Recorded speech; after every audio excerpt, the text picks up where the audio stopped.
Oi, meus alunos do oitavo ano, tudo bem? Hoje eu estou com um convidado especial aqui, o Júlio César. Ele é meu esposo. Esse cara aqui é fera em história. Vocês vão perguntar se ele é professor, ele já foi professor em cursinho. Ele tem grande sabedoria em história porque ele é coronel do exército, ele é advogado e administrador.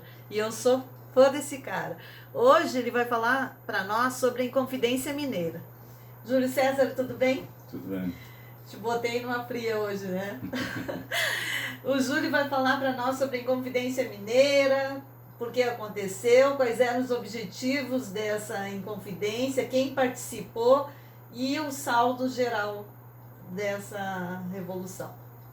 Bom, a Inconfidência Mineira, então, a gente tem que entender ela basicamente em duas datas fundamentais, né?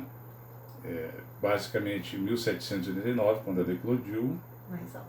e 1792, 21 de abril de 1792, como todo mundo sabe, é comemorado hoje em dia, uma data comemorativa, né, está no calendário nacional, que é o dia de Tiradentes. Então, ela materializa então a punição ao último rebelado, por assim dizer, dessa Inconfidência. Foi falado em 1789 que foi justamente quando ela foi descoberta e foi debelada. Então, o que aconteceu? A gente tem que verificar qual era o contexto de Minas Gerais na época. Porque até hoje existe uma dúvida histórica se realmente os inconfidentes queriam efetivamente um movimento separatista e que ele abrangesse realmente todo o Brasil, ou se esse movimento estava só adstrito realmente ali à região de Minas Gerais. Então, na época da Inconfidência, havia uma grande insatisfação com Portugal, né? O Brasil era a colônia de Portugal. Havia uma grande satisfação justamente da forma com que a colônia era tratada pelos portugueses, pelo colonizador português. Então, uma delas era justamente com relação ali à conduta dos portugueses na cobrança de impostos, tendo em vista que Minas tinha passado todo o século XVIII, né, os anos 1700, produzindo uma grande quantidade de ouro, mas já estava em declínio, as minas elas não tinham mais a produção de antes, mas mesmo assim a metrópole ela insistia lá em cobrar os impostos, né, o chamado quinto do ouro, e ela começou então a fazer as impopulares derramas, que era justamente, basicamente, entrar nas casas, nas propriedades dos colonos e a mão militar fazer o confisco do que eles possuíssem lá de ouro. Então isso gerou uma grande satisfação. Uma outra causa ali que não é às vezes nomeada é que a metrópole, em consequência o Brasil, era governado de forma absolutista pela rainha Maria I. E ela, há anos anteriores à Inconfidência, havia determinado uma série de restrições ao Brasil. Então pediu basicamente a impressão de livros, ela impediu também que se fabricassem determinados maquinários na colônia e que determinados produtos só fossem comprados diretamente de Portugal, não poderia haver intermediação de outros países. Então tudo isso gerou naturalmente ali uma grande satisfação. E esses inconfidentes, até se pode verificar pela própria bandeira lá, dos Inconfidentes, que hoje é a bandeira de Minas Gerais, ela possui um triângulo, não é à toa, porque ele denota fortemente ali a interferência, a influência da maçonaria. Então a maçonaria é uma sociedade secreta e eles se aproveitaram justamente de todo esse simbolismo, todo esse mistério que tinham e faziam reuniões secretas. Então nessas reuniões, eles também ali, exatamente por aquela época, eles já eram sabedores, por exemplo, fazia pouco tempo tinha se consolidado a libertação dos Estados Unidos da América, que também foi um feito em grande parte, né, que foi impulsionado ali pelos maçons. E os ideais iluministas? Não, também os ideais iluministas, né? Os ideais iluministas eles surgiram e mesmo alguns reis na época absolutistas, né, que se chama o despotismo esclarecido, né, eles permitiram algumas ideias e tal, né, apenas como uma forma de simular o real sentido do seu governo, né? Então tentar dar uma aura ali de democracia e liberdade, mas se mantinha as condições. Então, basicamente, duas coisas ali convergiram.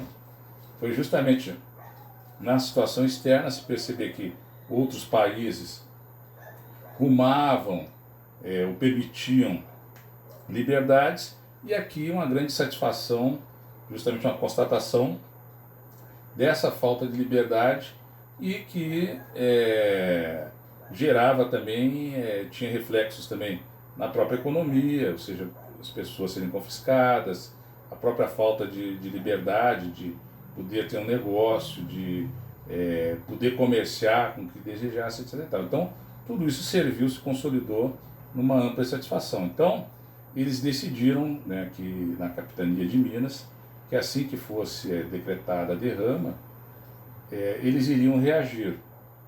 Só que teve um traidor.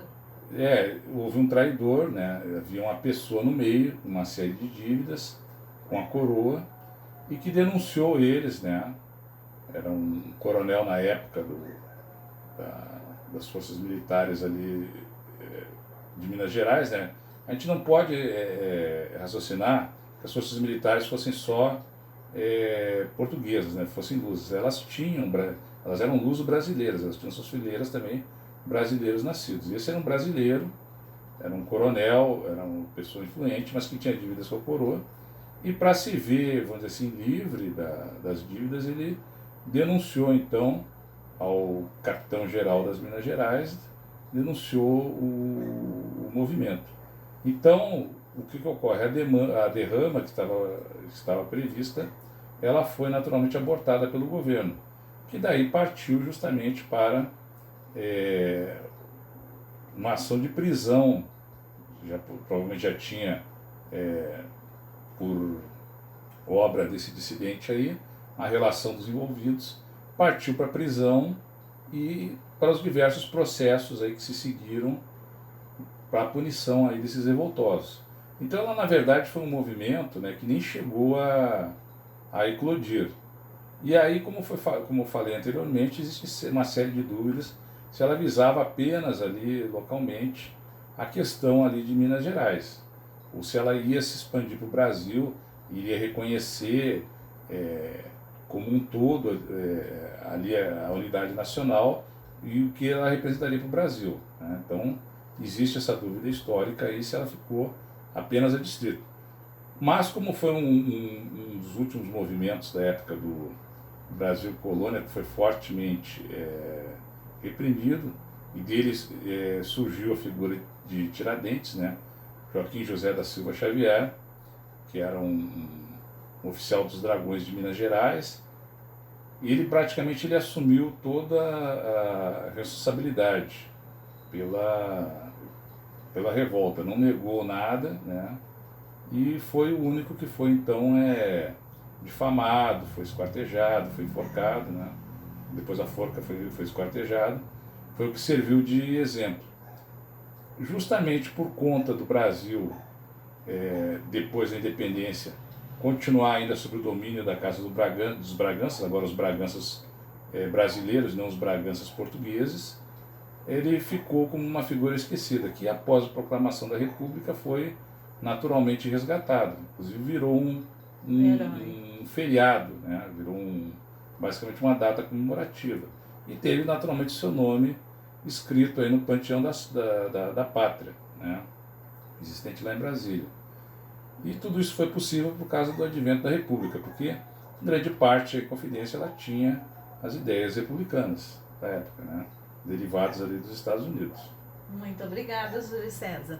Espero que vocês tenham gostado da participação do Júlio.